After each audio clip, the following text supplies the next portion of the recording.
Hello दोस्तों। ऐसी reports तो आप लोगों ने सुनी ही होगी कि हर साल लाखों लोग इंडिया छोड़कर दूसरे देशों में जा रहे हैं। लेकिन हैरानी की बात यह नहीं है। हैरानी की बात यह है कि जाने वाले लगभग सारे के सारे लोग हिंदू हैं। भाई क्यों?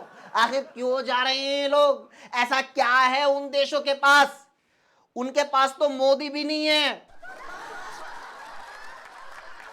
जबकि इंडिया के पास तो योगी भी है। एक बात बताओ, जब पूरी दुनिया में मोदी की धूम है, दूसरे देशों में मोदी का डंका बज रहा है, तो हमारे लोग दूसरे देशों में क्यों जा रहे हैं डंका सुनने? लेकिन दिक्कत यह है कि दूसरे देश में जाने के बाद ना किसी को डंका सुनाई देता और ना ही कोई वापिस आता, जब तक ट्रंप जबरदस्ती नहीं भेजता।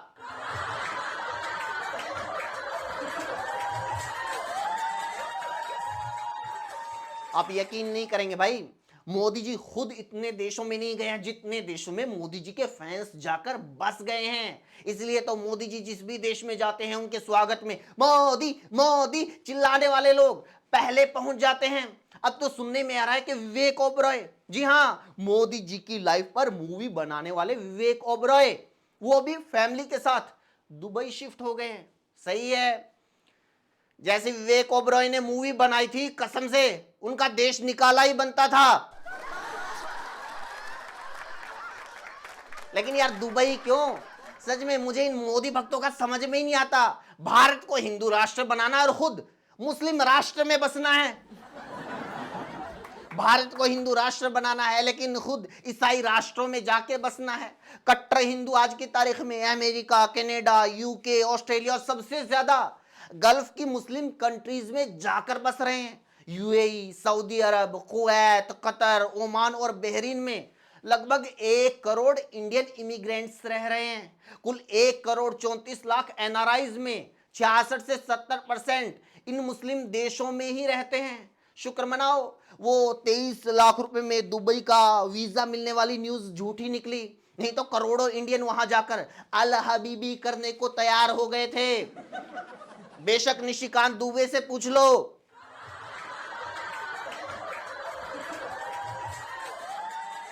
भाई 3-3 बार मोदी जी पीएम बन गए, 2 बार योगी जी सीएम बन गए, लगभग हर एक स्टेट में बीजेपी की सरकारें बन गई।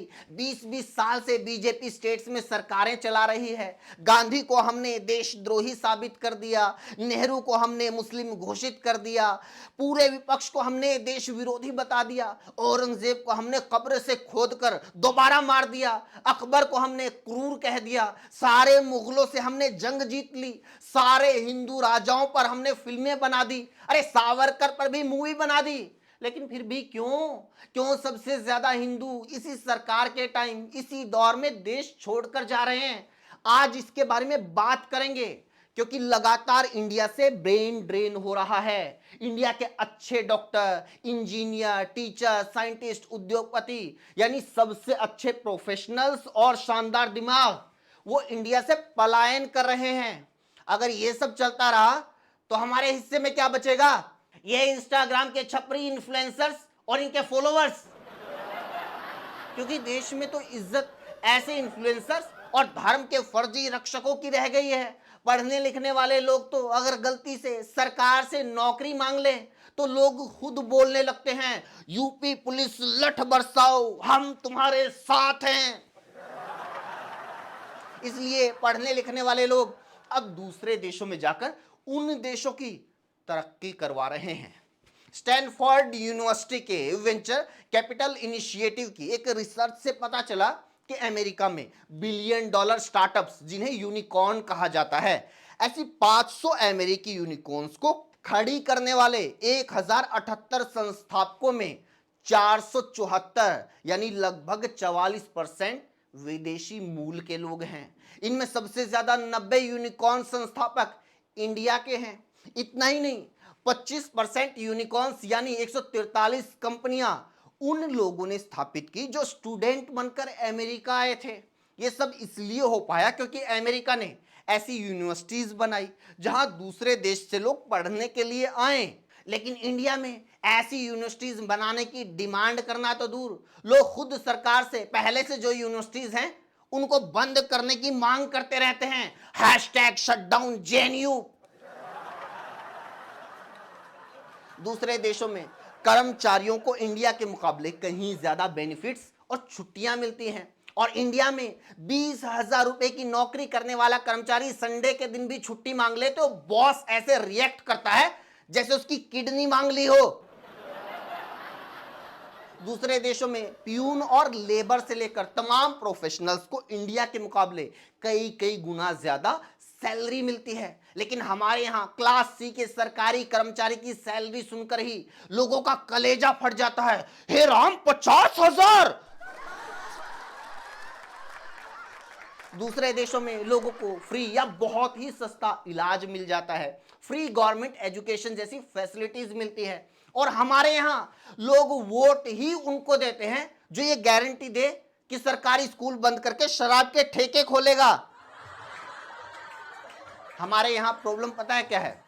सबसे बड़ी प्रॉब्लम यह है कि हमें पता ही नहीं है कि प्रॉब्लम क्या है, क्योंकि हम प्रॉब्लम को स्वीकार करने को तैयार ही नहीं है। यहां सुधांशु त्रिवेदी की रील देखकर लोगों को लगता है हमारा इतिहास, हमारी संस्कृति, हमारे संस्कार सबसे महान हैं, क्योंकि जब दूसरे देशों में इंसान का जन्म भी नहीं हुआ था उस जमाने से ही भारत के पास आज से कहीं ज्यादा आधुनिक साइंस थी। सारी टेक्नोलॉजी, इंटरनेट, सैटेलाइट, पानी बनाने से लेकर परमाणु बनाने का फॉर्मूला हमारे पास पहले से था।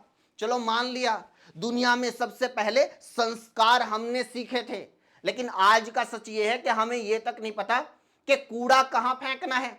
पब्लिक टॉयलेट यूज करने के बाद पानी भी डालना है, और पानी डाले कहां से? सरकार को यह नहीं पता कि पब्लिक टॉयलेट में पानी की सप्लाई भी देनी होती है, उसकी सफाई भी करवानी होती है। मान लिया दुनिया की सारी साइंस हमारी धार्मिक किताबों में पहले से मौजूद है, लेकिन आज का सच यह है कि बच्चों के खिलौनों से लेकर झालर, लड़ियां और हवाई जहाज तक हमें दूसरे देशों से मंगवाने पड़ते हैं।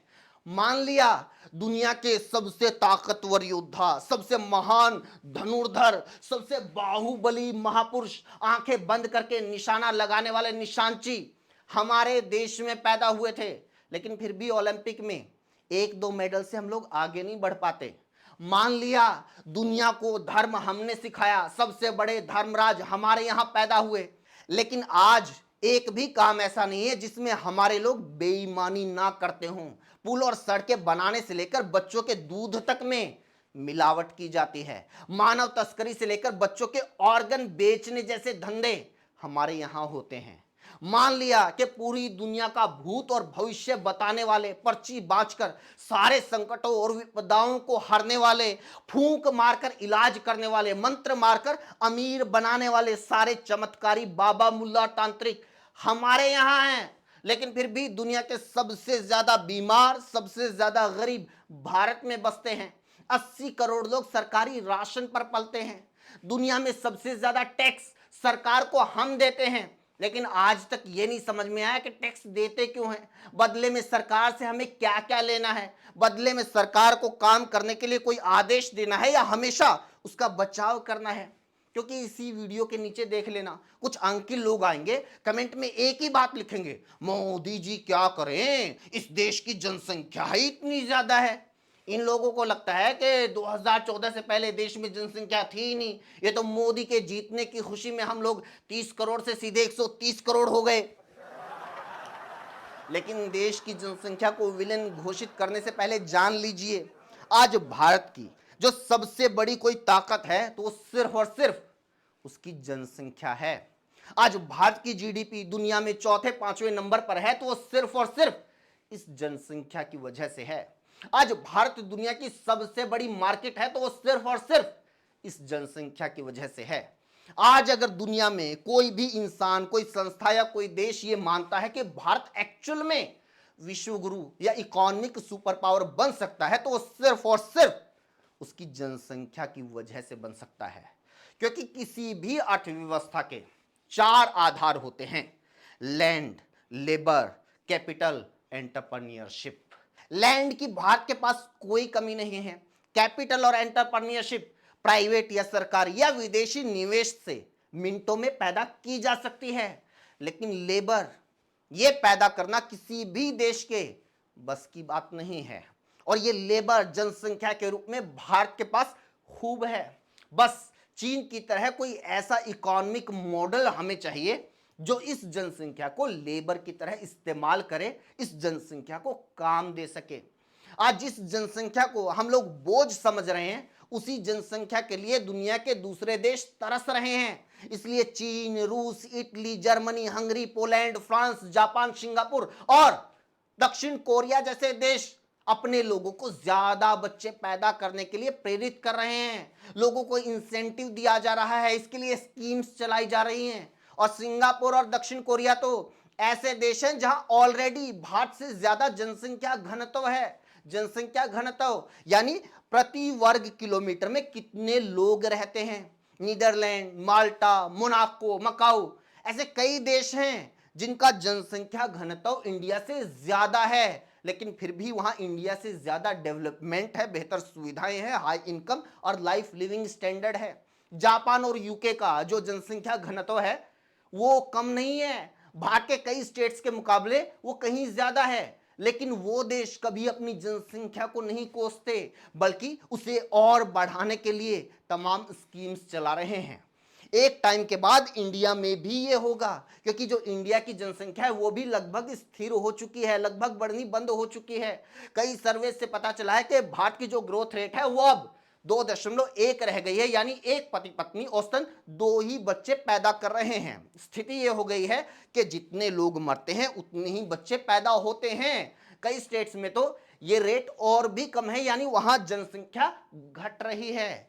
इसलिए देश के लिए जनसंख्या प्रॉब्लम नहीं है, प्रॉब्लम है इतनी बड़ी जनसंख्या का वेस्टेज। प्रॉब्लम है हमारी इकोनॉमिक पॉलिसीज जो इस जनसंख्या का यूज नहीं कर पा रही, लेकिन दूसरे देश इसका जमकर यूज कर रहे हैं। भारत में बोझ दिखने वाली ये जनसंख्या दूसरे देशों में जाते ही सबसे बड़ी एसेट बन जाती है।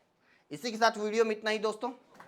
कैसी लगी कमेंट कीजिए, बताइए, और लोगों तक पहुंचाइए, शेयर कीजिए। जुड़ने के लिए चैनल को जरूर सब्सक्राइब कीजिए। Thank you so much.